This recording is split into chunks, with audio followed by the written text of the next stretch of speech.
Hello, this is Julie Johnson, and this is the task box assignment for the transitions class. And I actually have the instructions here that I was not able to print out, but I think you can see them if I do that. This is just a checklist for the project. First thing I want the students to do is sort the pieces, assemble, and arrange. And I've listed out the assignment. This is what it means to sort and assemble. And then the last part that's a little bit more complex is to arrange the connected pieces into different types. And then I've even put in instructions for an extra challenge to use the screwdriver bits and screw the nails into the wood. So in the instructions there say you have to use 3 different bits. So I'm hoping that kind of offers a little bit of complexity. Okay, so that's back up.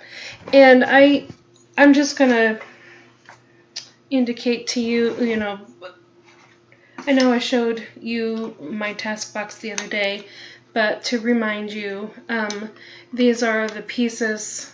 Okay, so I've got great big PVC, and the first instructions were to sort them out to different parts so they can actually sort and put them together at the same time. And so I've got the different sized bolts, nuts and bolts that need to make a connection, and then down to actually quite small pieces that you actually need to use a tool. And that was one of the things on the instruction sheet as well. Be able to determine which tool to use. So they would have to be able to use this tool.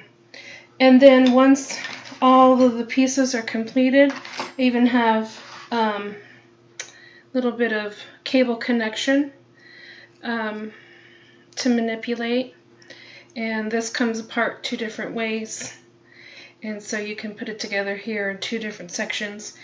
So taking apart and putting together this manipulative here, and then once all the pieces are assembled, I have a couple more here, just real teeny work as well.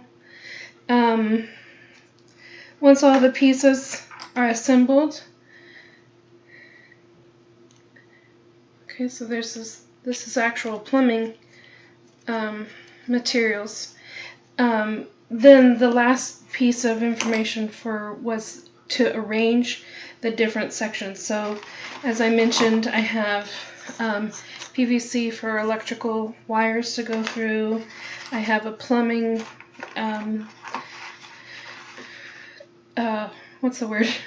plumbing tools, equipment, and then I have cable, so they can consider what that would be used for.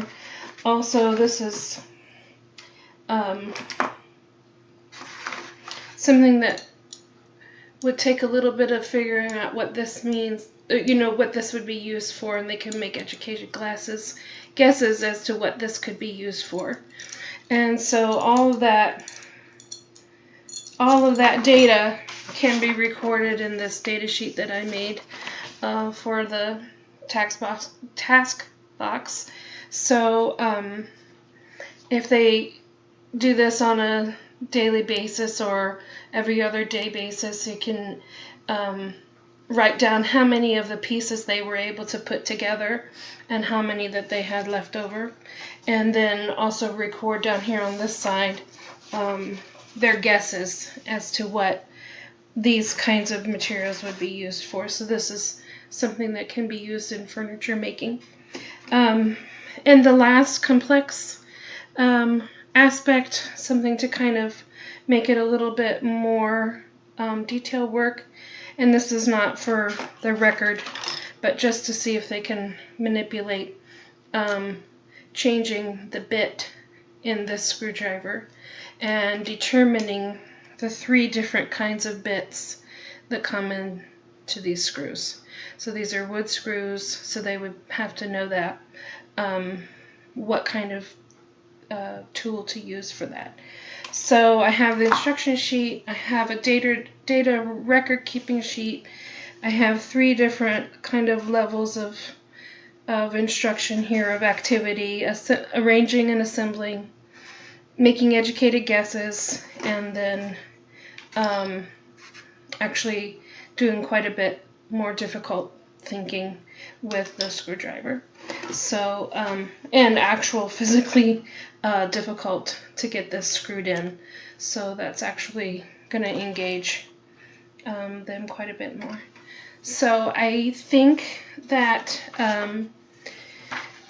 this kind of hits the requirements for task boxes as far as making sure that I provided an activity that would engage both motor skills and some tactile learning, as well as engaging their cognitive thinking, trying to make educated guesses as to what kind of things that this could be used for in the future. So, all right, thank you.